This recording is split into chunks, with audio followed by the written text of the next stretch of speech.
Dolphins 20, Giants 9. It was not a pretty game. My boy Mike Glennon actually suffered a concussion. They're not sure when it happened. Giants offense, red zone, and play calling and drop passes were a big problem.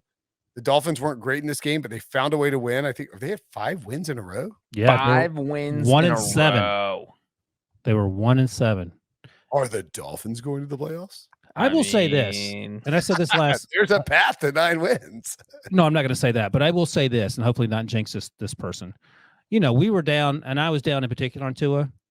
Tua has looked really good. He's made progress the last 2 weeks, and I'm happy for him because, as I mentioned last week, Miami, you know, there's Deshaun Watson stuff, and it's unclear if they wanted him stuff and whether they're going to draft a quarterback this draft stuff last spring, that is.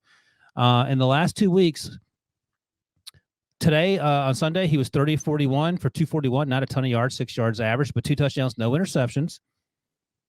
And then last week against the Carolina Panthers, 27 of 31 for 230 yards, 7.4 yards per completion, per attempt. Not great, but whatever. 1 touchdown. Again, no interceptions. He's getting better. I mean, that's really all you can ask for your second-year quarterback who looks more comfortable, who's not making silly mistakes, whose arm strength looks better than we gave him credit for. Jalen Waddle's balling out. He got hurt on a play. I have to come up with a name for these plays. Like, he caught the ball. No one touched him. He got up, and smartly, the Giants defender, I think Logan Ryan, punched the ball out, and it was legitimately a fumble. And in the process of him trying to recover the ball, which Jalen Waddle did, I think he tweaked his knee maybe. He came out for a little bit. I don't know if he returned. But again, these are stupid mistakes. Like, I don't understand why on every single loose ball the defense doesn't swarm and pick it up. I don't understand when you're not touched as an offensive player, you either give yourself up or get up and run. It's a whole thing. But anyway, hopefully Jalen Waddle's okay, played well. But the sort of the silly mistakes drive me crazy. And it's funny you mentioned Logan Ryan because he did say after the game, hey, I can play quarterback too. I'm a lot like Tua. I can throw 2-yard passes to the left. The losing defensive player is making fun of the starting quarterback of the other team, which is kind of funny.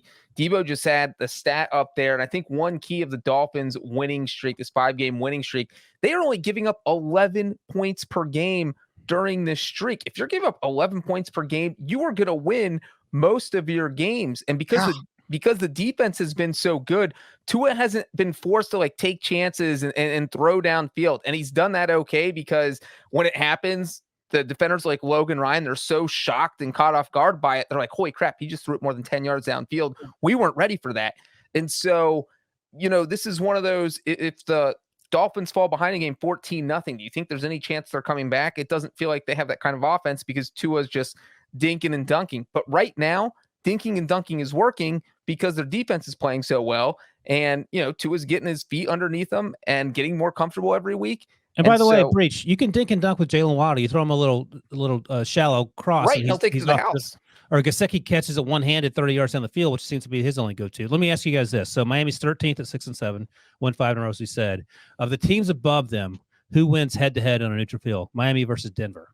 Who are you taking? I would currently take Miami. Breech? Probably Miami. Yeah, me too. Miami versus Cleveland. Miami. Didn't even hesitate on that one. My God. You can't run it. You can't. Miami's run defense is good. They're a pass funnel. Good luck, Baker, with your shoulder. Probably Miami, but this 5-game winning streak, the Ravens are the only good team they've beaten.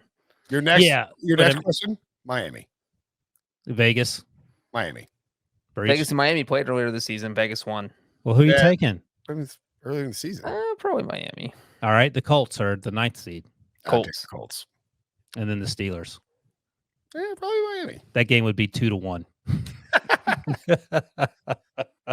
I do think it's interesting that there are 3 teams who we thought were going to have. Well, no, we thought two of the 3 we thought would have good defenses coming into the year: Miami and Washington.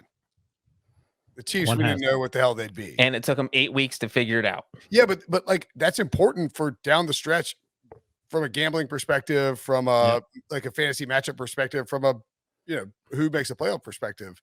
If Washington and Miami figured it out, that's a different story. Like, man, Miami was giving up 30 points per game in the first, Debo put the graphic up, the first like 20 or first 4 to 6 weeks of the season, and now they're giving out 11. If you're giving about 11 points per game, you're going to win a ton of games. There you go, 8 weeks, 30 points per game. Last 5, 11 per game. That includes that 45 burger from the Buccaneers. 35 burger from the Bills, 35-0. That was week 2. Those are one of the games I was talking about. And also Jalen Phillips has turned into a stud. And the freaking Falcons scored 30 points on them. Think about that. I know that game feels like they lost to Jacksonville. How is that possible? Man, let's didn't lose to the Jets. It's in London, right? They have a 2-point loss to the Falcons, and they lost by a field goal to the Raiders and Jags. If just one of those games had gone the other way. Now, and we need to get off this stupid game, but I will point out their 5-win streak is against the Texans, Ravens on that Thursday night, Jets, Panthers, Giants. Their bye's coming up, and they have the Jets on the next afterwards. They might not be that good. No, that's fine, but I mean, that's a pretty bad run. Their defense is better, and I think if you're Tua, you can take some positives out of the last month and a half. Yes, Tua unfairly maligned, playing much better, wasn't given a fair shake.